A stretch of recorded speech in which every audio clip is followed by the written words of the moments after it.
بسم اللہ الرحمن الرحیم. سی ویس سبجیکٹ کے ساتھ پروفیسر ندیم آپ سے مخاطب ہوں. آج کا ہمارا ٹاپک ہے 1973 کے آئین کے خد و خال salient features of constitution of 1973. Pakistan کا یہ تیسرا آئین ہے جو اب بھی لاگو ہے. پہلے 1956 پھر 1962. اس کے بعد جو تیسرا آئین موجودہ آئین ہے جو پاکستان میں اس وقت لاگو ہے اس کے ہم نے پڑھنے ہیں کہ اس کی مین خصوصیات یا اس کے فیچر جو ہے نا وہ اہم کون کون سے ہیں. پہلے اس کا ہم تھوڑا سا بیک گراؤنڈ یا پس منظر پڑھتے ہیں. 1970 میں منتخب شدہ قومی اسمبلی کو ملک کے نئے آئین مرتب کرنے کا کام سونپا گیا. قومی اسمبلی نے اس مقصد کے لیے 17 اپریل کو الگ آئین ساز کی ایک کمیٹی تشکیل دی. اس کمیٹی میں تمام سیاسی جماعتوں کے نمائندے شامل تھے. اس کمیٹی کا سربراہ ماہر قانون میاں محمود علی قصوری کو نامزد کیا گیا. اس کے ان کے استعفے کے بعد عبدالحفیظ پیرزادہ کو سربراہی سونپی گئی. کمیٹی نے آئین سازی کا کام 20 دسمبر 1972 تک مکمل کر لیا. اپوزیشن کے انہوں نے جو اعتراضات کیے اور مخالفت کی اس کی بنا پہ کافی مشکلات پیش آئیں، لیکن بالآخر تمام سیاسی جماعتوں کی جو متفقہ اور رائے سی کنسنسس ڈیولپ ہے ان کے درمیان قومی اسمبلی نے 10 اپریل 1973 کو آئینی مسودے کی منظوری دی. 12 اپریل 1973 کو صدر مملکت نے اسے منظور کر دیا. 14 اگست 1973 کو نئے آئین کا نفاذ باقاعدہ اس کو نافذ کر دیا گیا. اس آئین کے جو اہم خد و خال ہیں وہ آپ کو درج ذیل ہے. اس کے جو پریمبل افتتاحیہ شروع کیسے ہوتا ہے، پہلے بالکل یہ ویسے ہی ہے جیسے پہلے دو آئین شروع ہوتے ہیں. پہلے دونوں آئینوں کا آغاز بھی قرارداد مقاصد سے ہوا تھا. 1973 کے آئین میں بھی قرارداد مقاصد کو افتتاحیہ پریمبل یا شروع کے جو اس کا ہوتا ہے دیباچے کے طور پہ شامل کیا گیا، جس کے مطابق حکمیت اللہ تعالیٰ کی ہے. عوام کے نمائندے اپنے اختیارات کا استعمال مقدس ضمانت کے طور پہ قرآن و سنت کی حدود کے اندر رہتے ہوئے استعمال کرتے ہیں. بعد میں ایک ترمیم کے ذریعے اس آئین کا باقاعدہ اس جو قرارداد ہے نا، پہلے تو شروع میں اس کا دیباچہ تھا، شروع کا حصہ تھا، لیکن پھر باقاعدہ اسے ایک ترمیم کے ذریعے آئین کے اندر تبدیلی کر کے اسے آئین کا حصہ بنایا گیا. ریٹن کانسٹیٹیوشن ہے. سابقہ آئینوں کی طرح یہ آئین بھی تحریری نوعیت کا ہے. یہ زیادہ ضخیم اور جامع ہے، مطلب اس کی جو ہے نا لینتھی ہے جو 280 دفعات 12 حصوں اور 6 گوشواروں پر مشتمل ہے. ان گوشواروں میں مختلف فوجی حکومت کے حکم ناموں کو بھی تحفظ دیا گیا ہے. اور سیمی ریجٹ ہے یہ، مطلب نیم استوار آئین ہے.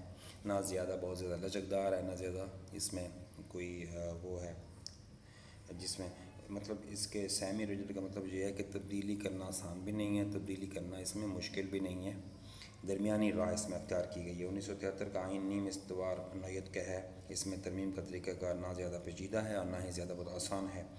1985 کے آئینی ترمیم سے قبل آئین میں ترمیم کرنا قدرے آسان تھا. قومی اسمبلی کی 2/3 اکثریت اور سینٹ کی عام اکثریت آئین میں ترمیم کرنے کی مطلب اس کو اجازت تھی، مجاز تھی، اتھارٹی تھی اس کے پاس.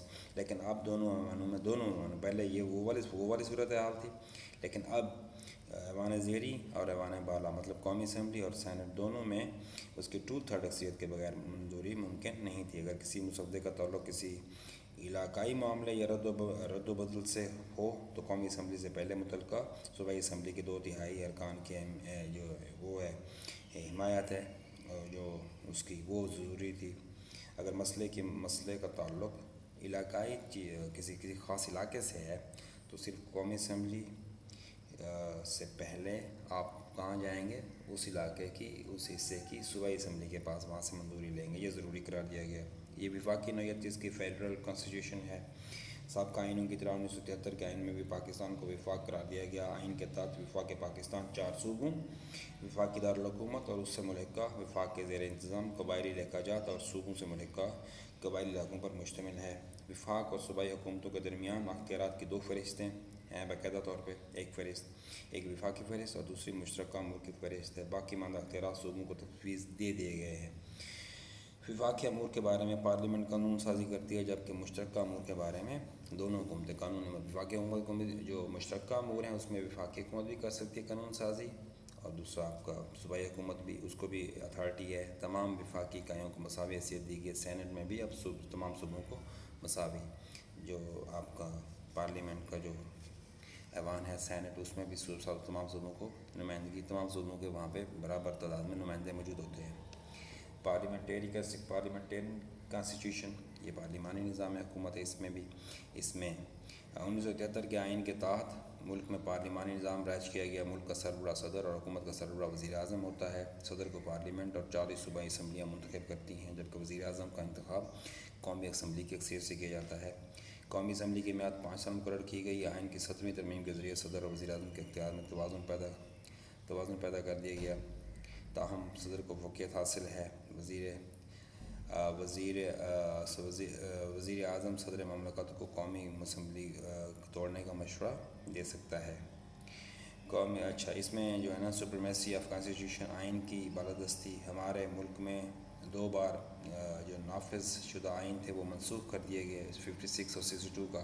اس لیے موجودہ آئین کو مستقل نوعیت کا آئین بنانے کی کوشش کی گئی. اگر کوئی شخص غیر قانونی طریقے سے موجودہ آئین توڑنے کی کوشش کرے گا یا توڑے گا تو اس پر سنگین غداری کا ہائی ٹریزن کیس اس کے اوپر بنائے جائیں گے. وہ مقدمہ چلایا اور پارلیمنٹ اس کے لیے سزا تجویز کرے گی. یہ بائی کیمرل ہے، اس میں 2 ایوان ہیں آپ کے. یہ مطلب 56 اور 62 سے اس حوالے سے یہ ڈیفرنٹ ہے. ان دونوں میں وہ جو مقننہ تھی وہ ایک ایوان پر مشتمل تھی. موجودہ آئین کے مطابق مرکزی قانون ساز ادارے کا نام پارلیمنٹ کا نام مجلس شورا ہے، جو 2 ایوان پر مشتمل ہے. ایوان بالا سینٹ اور ایوان زیریں کا نام قومی اسمبلی ہے. سینٹ میں صوبوں کو مساوی نمائندگی دی گئی ہے اور وہ مستقل ایوان ہے جس کی میعاد 6 سال ہے. اس کے ارکان کی موجودہ تعداد 104 ہے. قومی اسمبلی عوام کی نمائندگی کرتی ہے جس کا انتخاب براہ راست طریقے سے کیا جاتا ہے اور 5 سال کے لیے چنی جاتی ہے. قومی اسمبلی 342 ارکان پر مشتمل ہے جو آبادی کی بنیاد پر منتخب کیے جاتے ہیں. مجلس شورا کے کل ممبران کی تعداد 446 ہے. اسلامک کانسٹیٹیوشن پاکستان کے آئین کو اس لحاظ سے اسلامی آئین کہا جاتا ہے کہ اس میں مملکت کا سرکاری مذہب جو ہے نا وہ اسلام قرار دیا گیا ہے. قرارداد مقاصد کو آئین کا حصہ بنایا گیا جس میں اللہ تعالیٰ کی حاکمیت کا اقرار کیا گیا ہے. پاکستان کا نام اسلامی جمہوریہ پاکستان ہے. اس آئین کا مقصد شہریوں میں اسلامی طرز زندگی کو پروموٹ کرنا ہے، ترویج کرنا ہے، ترقی دینا ہے، اس کو پروموٹ کرنا ہے. ریاست زکوٰۃ اور اوقاف کو منظم کرنے کی کوشش کرے گی. سود کے خاتمے کے لیے اقدامات کیے جائیں گے. صدر اور وزیر اعظم کے لیے مسلمان ہونا ضروری قرار دیا گیا ہے. ان پر لازم ہے کہ وہ ختم نبوت پہ بھی ایمان رکھتے ہوں. آزاد اور خود مختار عدلیہ، انڈیپینڈنٹ جوڈیشری. 1973 کے آئین میں آزاد عدلیہ کی ضمانت فراہم کی گئی ہے. ججوں کا تقرر صدر پاکستان کے ہاتھ میں ہے جبکہ ان کی برطرفی سپریم جوڈیشل کونسل کا ادارہ ہے. وہ جو ہے نا کونسل کی سفارش کرتا صدر ہی ہے لیکن سفارش کون کرے گی؟ Supreme judicial council. ججوں کو معقول معاوضہ اور ملازمت کا تحفظ حاصل ہے. عدلیہ کو انتظامیہ سے الگ کر دیا گیا ہے. جج اپنے فرائض منصبی بغیر کسی خوف یا دباؤ سے آزاد ہو کر کرتے ہیں. اینڈ آف ایکسپلوٹیشن یا استحصال کا خاتمہ. ارتکاز دولت کا چند ہاتھوں میں رہ جانا. ارتکاز دولت اور دیگر معاشی برائیوں کے خاتمے کی خاطر آئین میں ایک متوازن اقتصادی نظام کے قیام کا عزم کیا گیا ہے. بنیادی ضروریات زندگی کی فراہمی حکومت کا اولین فریضہ ہے. اس مقصد کی خاطر پرائیویٹ سیکٹر پبلک سیکٹر دونوں کو تحفظ دیا گیا ہے. مجلس شورا قانون سازی کے ذریعے نجی ملکیت کی حدود کا تعین کرنے کی مجاز ہے. ناجائز ذرائع سے حاصل کی ہوئی املاک کو بحق سرکار ضبط کیا جا سکتا ہے. ہر کسی کے ساتھ قانون کے مطابق سلوک کیا جائے گا. ہر فرد کو اس کے کام کی باقاعدہ جو ہے نا مطابق اجرت دی جائے گی. ریاست ہر طرح کے استحصال کا خاتمہ، جو ظلم زیادتی جو بھی ہوگی تو ریاست ہر سطح پہ اس کا خاتمہ کرے گی. قومی زبان نیشنل لینگویج کون سی؟ اردو زبان پاکستان کی قومی زبان ہوگی. تاہم صوبائی حکومتوں کو اختیار حاصل ہے کہ وہ اپنی علاقائی زبانوں کی ترقی اور تعلیم کا بندوبست کر سکتی ہیں. 15 سال کے عرصے میں اردو کو سرکاری زبان کی حیثیت سے رائج کرنے کے انتظامات کیے جائیں گے، جس دوران انگریزی زبان بطور سرکاری زبان استعمال ہوگی جب تک کہ وہ نہیں 15 سال تک تو کہہ گئے وہ 15 سال کے عرصے میں اردو کو سرکاری زبان کی حیثیت سے رائج کرنے کے انتظامات کیے جانے تھے، جس دوران انگریزی زبان بطور سرکاری زبان استعمال ہونی تھی، مگر آج تک ایسا نہیں ہو سکا. Fundamental rights. آئین میں شہریوں کی تمام بنیادی حقوق جو بھی شہریوں کے بنیادی حقوق ہیں وہ آئین میں اسے حاصل ہوں گے. پارلیمنٹ اور صوبائی اسمبلی کو بنیادی حقوق کے منافق کوئی قانون بنانے کی اجازت نہیں ہوگی. جو آپ کی سپریم کورٹ ہے یا عدالت عالیہ ہے ایسے قوانین کو کالعدم قرار دینے کی، نل اینڈ وائٹ کالعدم قرار دینے کی مجاز ہوگی۔ حکومتوں کو اس بات کا پابند کر دیا گیا ہے کہ وہ تمام لوگوں کو مذہبی، نسلی، لسانی اور نسبی امتیازات کے بغیر یکساں موقع فراہم کرے تاکہ لوگ اپنی صلاحیتوں کو بروکار لا سکیں۔ کانسٹیٹیوشن انسٹیٹیوشن، اس میں کچھ آئینی ادارے بنائے گئے ہیں، وہ آپ دیکھ لیں۔